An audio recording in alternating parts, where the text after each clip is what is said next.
Welcome back for another absurd show.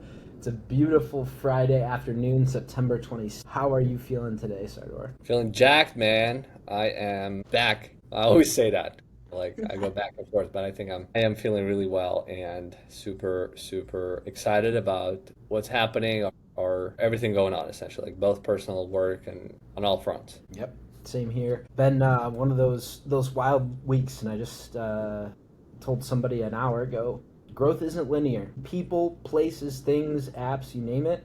There's ups, there's downs. You can start the week down, end the week up, but that's the beauty of it all, right? Exactly. It would be boring if it was all one linear line, but that's how it goes. All right, let's get into it. I'm going to give you some options for what we should start out with, Sardor. Onboarding flows, option one. New meme format on X, option two. Hmm.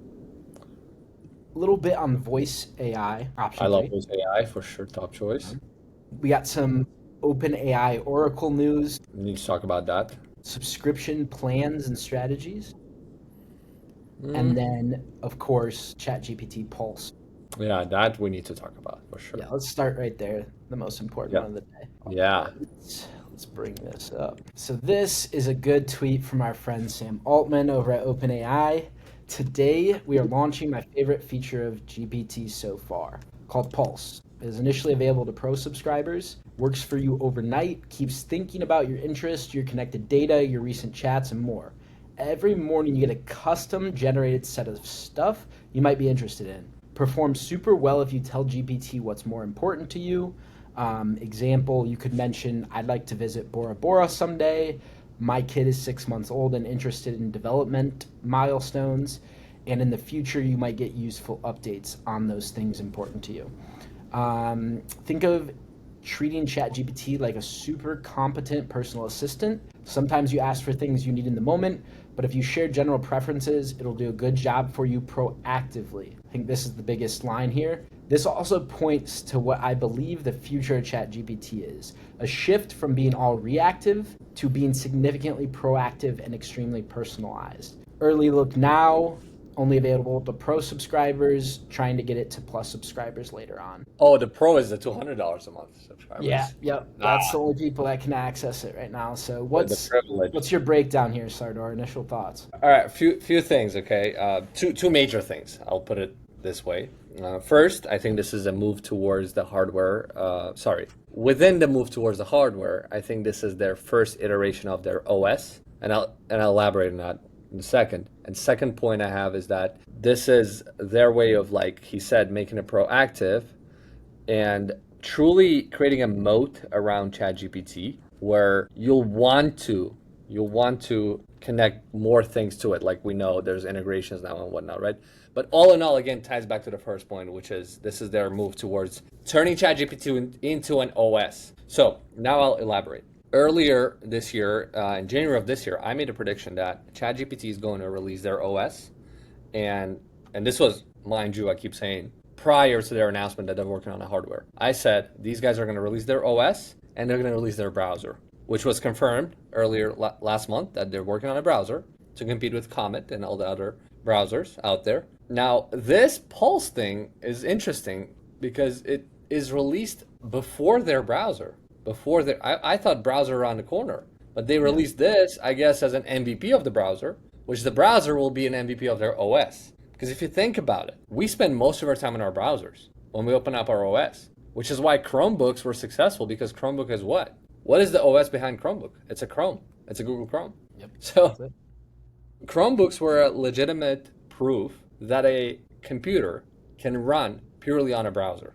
Have you ever used a Chromebook, Oh Andrew? yeah. High school. That's all we had. Chromebooks. Yeah, same. Yeah, all we had in high school was Chromebooks. And remember, all the apps were web apps. There were no installed apps, and it worked. It did the job. And honestly, if I were to delete all my apps on my Mac, I would still keep working. But anyways, not to get off track, this is their move towards that. Okay, so this is a first stepping block towards, which I love how they're going in iterations here, right? And I think in about a year's time, around this time next year, we will finally have our first hardware from ChatGPT, and OpenAI will have its iPhone moment, I think. I'm very bullish on Sam. You can't bet against this guy. He's been absolutely crushing. I think he may not be the next Steve Jobs, although who knows, right? He's at that level though. And he got Johnny Ive. Reminder, right? He got Johnny Ive, who originally designed the iPhone. And what that hardware is going to do, I think, is most likely it's going to be a pendant, right? I think the rumors have it, it's going to be a pendant, right? I don't think it's going to have a screen. I think that pendant is going to eventually evolve into a AR glasses, although that game will be very hard to win with Zuck, because he's been at it for 10 years. Zuck has the highest odds of winning the AR game, I think. But this guy, he's still working on some kind of cool hardware. I think design-wise, he might beat it, right? So maybe, you know what might happen? It just hit me, Andrew. You know what will happen, I think? The next decade of devices will be dominated by Meta. Here's my prediction. By Meta and OpenAI. But Meta will be the Android of the current devices, and OpenAI will be the iPhone of the current devices. Because Johnny Ive, I think design-wise, he's going to crush it. I like that analysis and breakdown. It's crazy that you've been on these predictions for a while now, and it seems like the obvious path. Maybe a little bit different order, but it seems that's the way it's going. The biggest thing that sticks out to me here is the proactiveness. When you think of AI and sci-fi futuristic movies, you think of this sidekick living thing that can take in any context as you're moving around. You kind of see it with the Meta Ray-Ban glasses, having that visual of your space. And that is what excites me the most of this, is having something that takes proactive prompts and action rather than me always having to prompt it based on the context. And that's what I'm most excited for here. Absolutely. And again, yeah, there are some early prototypes of other competitors, right? There's a pendant, which I got. You got what was it, plaid thing? Plaid, yeah. How is it, by the way? It's been about 2 months since you got it. It's pretty good. It's pretty good. I like Have it. you been using it? Yes. They do, however, need to integrate something like this because currently it's take the recording, transcript, summary shows up in the app on your phone. But me having to take action on all of that and copy and paste it into GPT to slice and dice it isn't something that has me feeling as much ROI of it as if I could say pre-prompts, hey, if I'm talking about Synergy Labs in any sense it's mentioned in there, take proactive steps on where we should go with this next, whether it's drafting a piece of content. I would like to be able to verbally give it a prompt that it proactively takes next actions, other than me having to go into the app on the transcript, on the chat, and then do what I want with it there. So it kind of aligns with this right here. Yeah, I think this is what OpenAI is going to try to do. Oh, you know what else I think is, can I show you my screen real quick? This is what I saw as one of the potential looks of the hardware device that OpenAI is going to put out. So the plot thing that you have is more of it looks like a credit card kind of, but thicker, right? And it's attachable to the phone. Is that what it is? That's the Plod Note. I have the pin. I have the pen. Yeah, a little bit different. I had a pendant too, but this screen, this photo on the left, for those who are watching on YouTube, I like it. It looks sexy, honestly. And you know what this reminds me of? If I'm not mistaken, have you seen the movie Her? Yes. So how did that hardware device look? How was the hardware device looking in the movie Her? Because you know where I'm going with this, right? Remember how April of last year they released a new update with Scarlett Johansson, and it was the movie from the movie Her. They were trying to make that thing. So I think they're gonna play that thing again when they release it, and they're gonna make it look like from that movie. Yeah, go to the images That's tab. my other prediction. Yeah, where are the images? It was headphones. Oh, okay. So maybe not then. Look, ask it again. Ask the hardware device in Black Mirror episode Hang the DJ device. That one I remember. Yeah. What about the device That's what first came to mind for me. Black? Yeah. Was it Hang the DJ or was it another? Yep. You I sure? watched it last week. Okay. Okay. That's my favorite episode, by the way. That's my favorite episode. That's from Black Mirror, Hang the DJ episode. Which for everybody listening, guys, if you're into tech, you should watch Black Mirror. I mean, it's pretty dark, but to me, that movie, that TV show is all about opening up your, showing what the technology, especially AI today, can potentially do tomorrow. Yeah. And it's funny because the title has pretty much nothing to do with the episode. Yeah, I kind of thought about it like the DJ is like the whoever's the orchestrator behind everything, and like he That takes makes the sense. blame or whatnot. Oh, Yeah. so it looks like a thermostat. Yeah, exactly. And there's that one, not a great view, but the green there. Yeah. One device that they usually show is actually one that looks very similar to this one in Black Mirror on the one Yeah. left. They put it on their head in many Yes. different episodes Yes. where they go into like a VR setting or something goes in their brain, you know. Even in the latest season. Have you seen the latest season? I have. I have. Yeah. The There's one episode episode. where they have the actors. Yeah, I like remember. the black and white like movie that they get stuck in like And that. it's crazy because I could feel that's where it's going. Like they don't need to hire a whole movie set, rent out specific places. The actors are going to be in a digital world that's going to render everything. It's crazy. I think that's the future of movies. Like AI actors are going to interact with the real actors in a digital simulation. Super excited for this. Yes. All right. While we're on the OpenAI topic, I'm going to jump over to the news with Oracle. We can go through briefly. I think a lot of people have seen this or heard this over the last few months, but it is popular because last week this new deal went into place. So he says, "Let me get this right. Oracle says OpenAI committed 300 billion for cloud compute. Oracle stock goes up 36%. Oracle runs on Nvidia GPUs, has to buy millions in chips from Nvidia. Nvidia just announced they're investing 100 billion into OpenAI. OpenAI uses that money to pay Oracle, who pays Nvidia, who invests in OpenAI. We have a full circular Yeah. something going on here." So yeah, I'll show you something real quick. 10 Yeah. seconds, like on my screen here. This is how I honestly imagined this deal. Like I might be. This is exactly how it might have Oh, I saw happened. somebody post a meme about the Like these three dudes.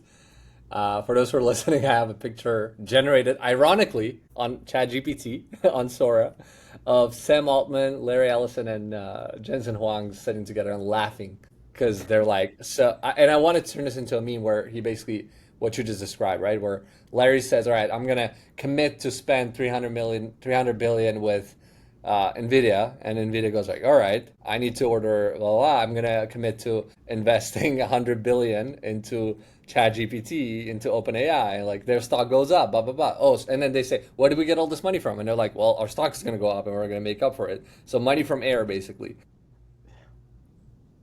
it's Which crazy. I mean, I'm not a hater to be honest. Like on this, I think these guys are doing what they got to do. Even if it was kind of like they kind of saw this coming. Let's say, right? This wasn't like because they're actually doing this deal.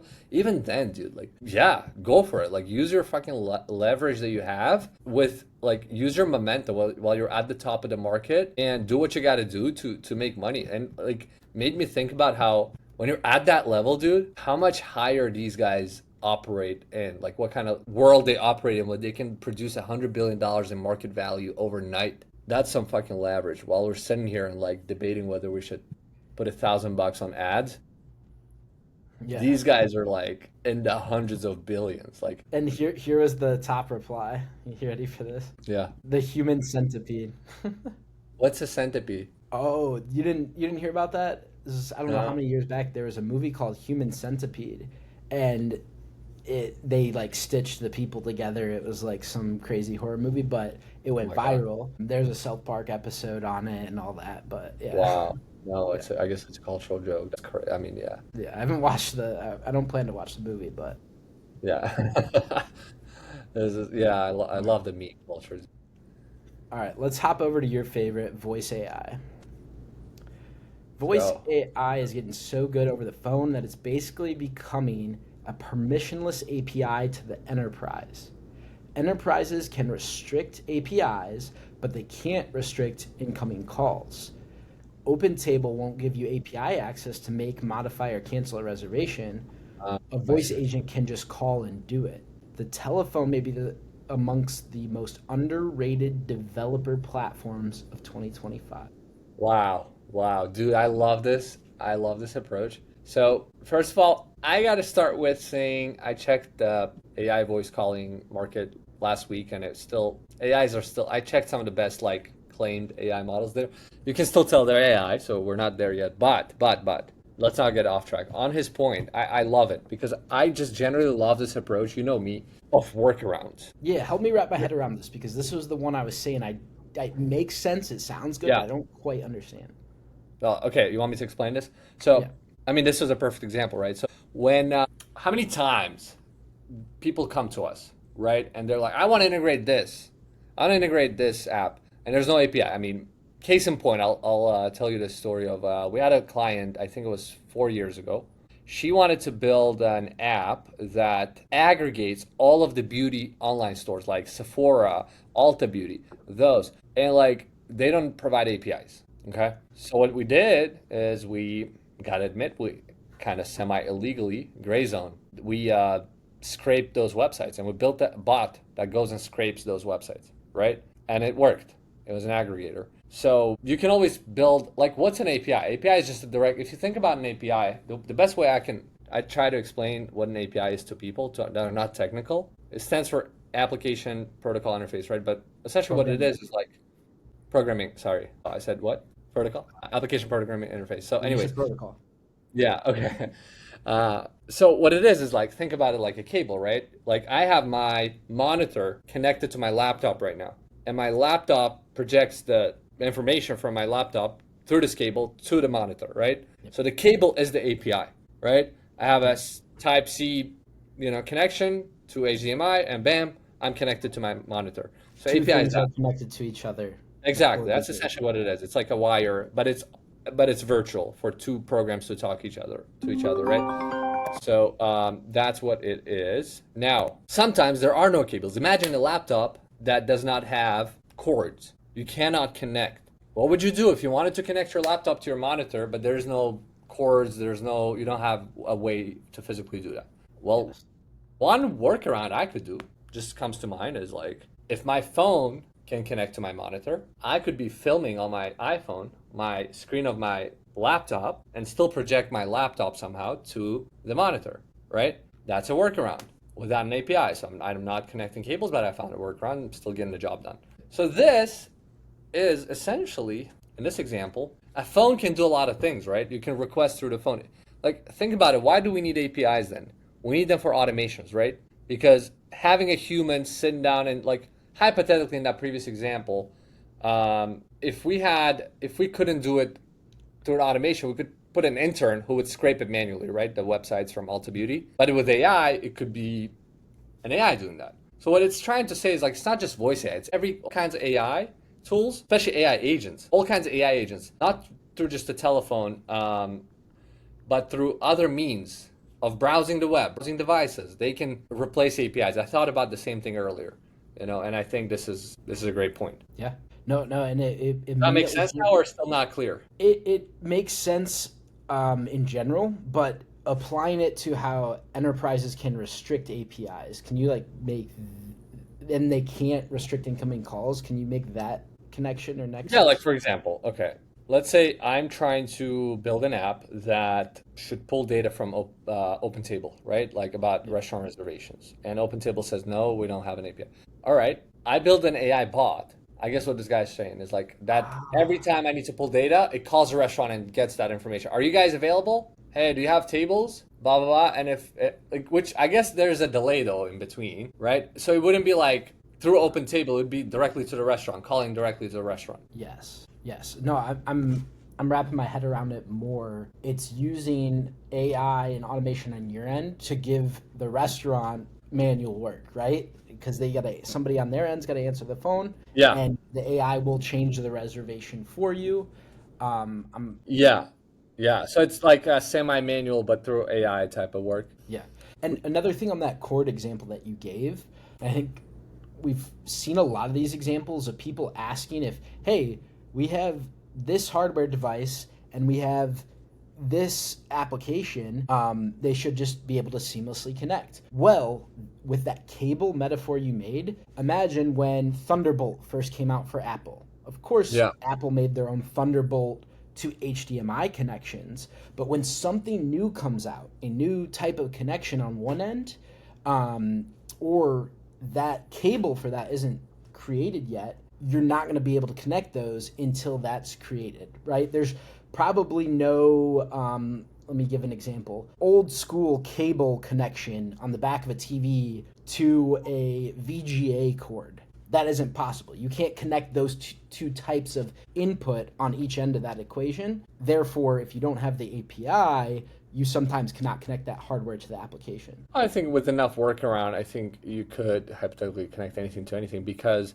I mean, it may not be ideal like a direct connection, but if you've, back to your own example of old TV, you could do one old, adapter to another adapter to another adapter, and then bam, bam, bam, stitch those adapters together, and like, bam, you have it. There you have your workaround, as you first mentioned, versus a Yeah. direct. Or I could always have my little nephew like hold his phone and like film it and like send it to me. That's a manual workaround.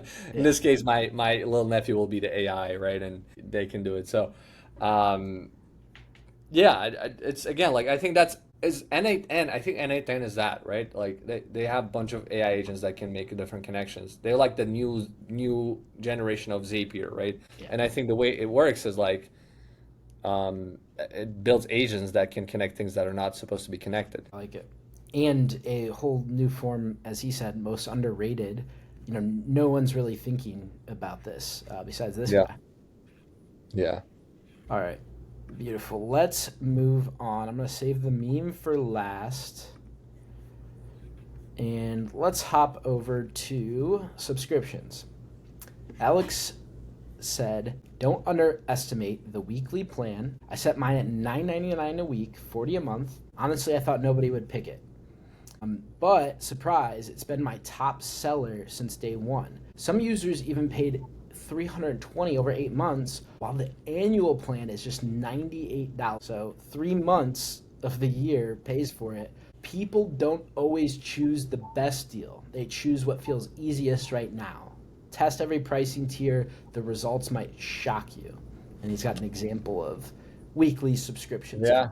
here. I love it. Well, I'm guilty of this myself because today, matter of fact, last time, by the way, when you mentioned Zing AI, the app, when I signed up for a free trial, it was like a fitness AI app. And I forgot to cancel and I got charged for a yearly subscription. And I tried it the other day and it's a great app actually. I'm been using it every day. It's kind of like a Duolingo fitness. It gives you like a 15-minute workout every day and you got to keep your streak. But I then asked for a refund. They refunded me and they canceled my subscription. But then today I was like, I actually like that. I want to resubscribe. And I wanted to go back and it only offered an annual option. I was looking for it weekly or monthly, and they didn't have that option because they're like only annual, only annual. But they gave me 50% off and I paid like $40 I think for annual. So, but you see, like I was looking for that. When it's weekly, I always go for weekly because my thought is, let me try it for a week. But then you forget and it keeps charging you and keeps charging. So I think most of these people are like they just forgot about the subscription. Because if I knew I'm using this, I wouldn't be going for a weekly. I would just go for annual. Yeah, and there's other people that may even forget what subscription they signed up for. App's working. I'm not gonna go look at my subscription list, and that's that. Yep. And speaking of subscription, guys, I want to give everybody who's building apps a reminder of recently discussed news on this pod that earlier this year, app developers can now take subscription payments on the web, but that being a pop-up. That was already possible, but you could not put a link or imply to subscribe on the web, but now you can. And I've seen the other day, I don't remember what app it was, but when I had to subscribe, it was actually 2 or 3 apps already that took me to a Stripe page from the app directly. And I subscribed through Stripe, not through Apple purchases, not through in-app Apple purchases. And I was like, God, this is like a live example of how Apple just missed out on 30% fee, straight up. Interesting. I don't know how this did not tank the Apple stock enough because this is their biggest bread and butter. Yeah. Well, I think it could be. We'll have to see the data and the effects, but it could be the friction part that we talked about of But not. Andrew, that's the thing. I got to show you how it happened. The friction was very seamless. Like Yep. but that's I you know what was ironic also on that Stripe page, which opened on a one click on the app itself, like a non-experienced user couldn't even tell it was outside the app. Like That's I the could big. tell, yes, and it had Apple Pay. There you go. Now, I had another example that this is something I've never seen before. It was an Instagram ad, and Yeah. it was $1 for your first year, and Yeah. then 99 cents a week, something along those lines. But I was able to subscribe to that through the Instagram ad, a web view pop up, without even downloading or going to the app yet. It created my credentials and account for the app, and then at the end of that, took me to the app This was store. a previous workaround. You see, that was very smart of them. This was available. Remember, that happened 3 years ago when the Apple lost the lawsuit, and you could subscribe outside the app as long as you're not getting that link from the app. So yeah, you can totally give your users links to subscribe from the ads, which is very smart. I've seen some apps do that. Yeah. And here's the other caveat: it let me sign up through Apple, so through the general Oh Apple yeah, because subscription. Apple Sign Up is a separate product of its own, Yeah, and you can use it on the web. yep. Yeah. So yeah, dude, I think Apple's losing on all fronts. Look, 2 out of 4 news we already discussed are going against Apple, like hardware wise and software wise. I think Tim Cook's era of riding Steve Jobs' infrastructure is coming to end. Pretty obviously, this guy pumped as much cash as possible out of the system, but he got only a few years left. Well, and I will give a little bit of defense there on the hardware side. That hardware device are not directly competing with Apple products, right? Unless Apple's plan Yet, is to do similar, right? yet, I mean, the glasses that we saw from Meta last week, dude. I mean, they have a screen, dude. Yeah, that is crazy. Um, who knows? Who knows where it's gonna go? I mean, we're 100% going to be using AR devices in 5 years and not iPhones, not phones. I'm Yeah. convinced of that. All right, let's jump over to onboarding flows. Currently analyzing a few onboarding flows from apps like Cal AI, Duolingo, and Quitter. Now, this is the one, Sardar, I said we may have talked about this last episode. Hmm. Do you recall seeing this image? I No, not exactly. Remind me this. Yeah.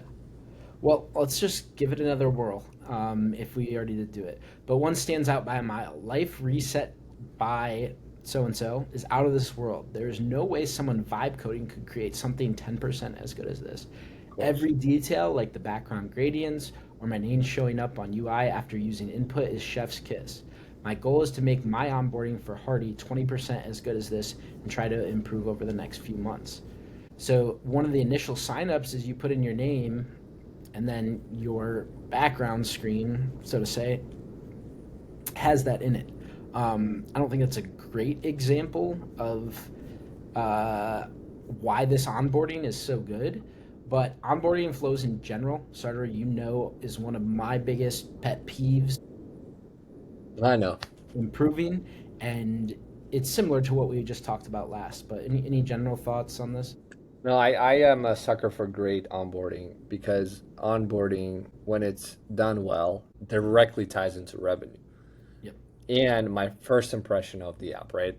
Like if you really put your attention into like great onboarding screens, like put the haptic feedback, like make it match like the animations on the screen. Dude, I love those things. I feel like this app, I'm not even on it yet, but I feel like there's great haptic feedback here. Like when those bubbles are being filled, it probably goes like tuk, tuk, tuk, tuk, tuk, tuk, tuk. And Yeah. like you know how like when you sell stock on Robinhood or like buy stock on Robinhood, it goes like confetti, but then the confetti's like vibrates like through haptic feedback, and that's such a small detail. But when the developer and designers did that, like a user kind of like subconsciously falls in love with the app. Plus, a good onboarding, when it's detailed enough, makes the app feel like it's personalized for the user. But we all know that it's a cheap trick. Like most apps don't have personalized experience for users, but they act like they do.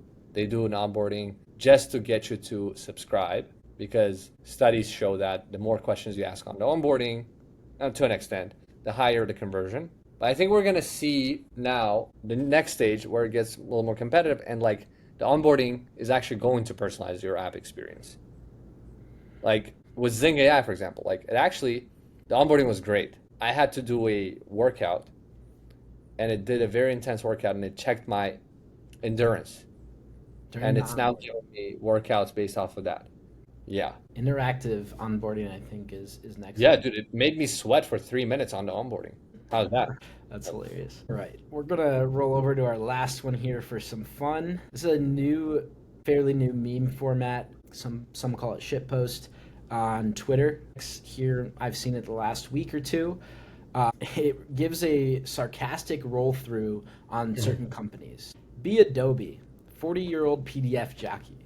2025, stock doing a perfect negative 33% swan dive. We'll pivot to AI, says exec on seven-figure retention bonus. Can't ship a model because legal says every pixel needs a 12-page EULA. Then Midjourney drops V7, makes our Firefly look like Microsoft Paint with a hangover. OpenAI drops GPT image. Google drops Nano Banana, both free. Our response? Please log in with Adobe ID, install Creative Cloud, update 47 gigabytes, restart, then pay $53.99 a month. User collectively alt F4 into orbit. Watching horror as ChatGPT Gemini reads any PDF you give it for free. Enterprise cancels 10K seats overnight. Try to counter with Sora killer video model. Training cluster catches fire after someone uploads a 1998 clip art library. PR, we are reimagining creativity. Quote tweet ratio hits 1 to 9K. GIF of dumpster bonfire tops replies. Premiere Pro is now just a bloated launcher for 15 different subscription prompts. 20-something with a phone and CapCut is making better edits. Our flagship feature, generative fill, but now 3% slower. Board meeting, let's raise prices again. Stock drops another 8% on Zoom call. Our most innovative feature in 5 years is subscribe to annual plan. Well, Netflix itself.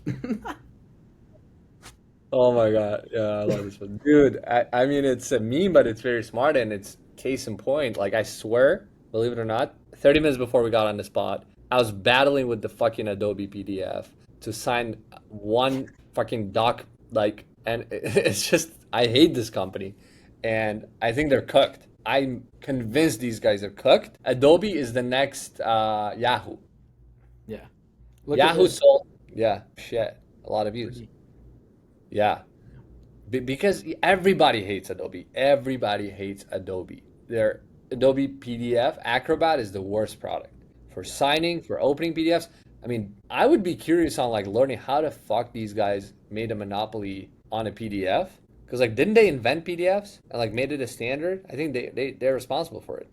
Yeah, I think Acrobat's one of the standard formats, something along those lines. Yeah, like a PDF. I think I gotta fact check this to all of our listeners. If you can fact check and leave a comment, like I think Adobe somehow invented it and like created it and like, but that's the biggest kind of like a moat they created. But I think PDFs are up for being destroyed or just because every other software can open PDFs and edit them. Adobe's cooked. They were not able to acquire Figma. You know what happened to that? They had $20 billion deal. It fell through. Adobe Figma is now worth 50 billion a year after. And so, yeah, why the hell would I use any of their products why would I use Photoshop when there's Nano Banana, exactly, which is doing a great job.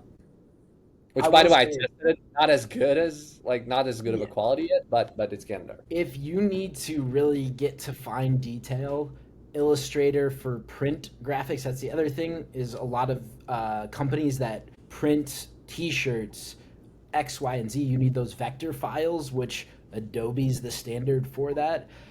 Those fine details, yes, but for the average creative, no, it's not an option anymore. It's not, and even that is gonna come to an end, dude. I mean, this is just lazy leadership, and they're not innovating at all. They're just like doing the standard playbooks. All right, oh, who's good? We gotta acquire him, and the DOJ says no, can't, and they're like, fuck, we got no other options. What do we got to do? Like invent these things ourselves? No way they could invent Figma. Agree 100%. And there was one other one of these, Be Oracle, and it was related to what we said earlier. It's got to be under top. Nope, it's too broad of a search. What if we do with the parentheses for exact search? What was that about? There was the same as that, but about Oracle, that same style. Oh, really? But it was related to the chat or the OpenAI. Yeah. I'm gonna make a meme about that. These guys sitting and laughing, and We should do this format on LinkedIn and see how that goes. Yeah, 100%. There you guys have it. Yeah, great episode. Let's meet again in a week. We're excited. Yep. So, Dor, any compliments you have on? Yeah, by the way, for those who are watching us, Andrew finally took off his bolt hat and revealed that he has great hair, great genes, and he had to dye his beard and his eyebrows black, but this is his real color. He's a little, what is it? Is it a little blondish, kind of like, would you say like brown? Dirty blonde, brown Dirty blonde. blonde. This guy, this great hair. What can I say? You gotta keep the bald cap on to, keep the ladies away. Got too much tech on my hands. Yeah, you got to focus on at work, ladies. Please leave him alone. This guy, he needs to work. I can't give him up to you guys. All right, we'll wrap it up there. Great absurd show, and we'll see you next week.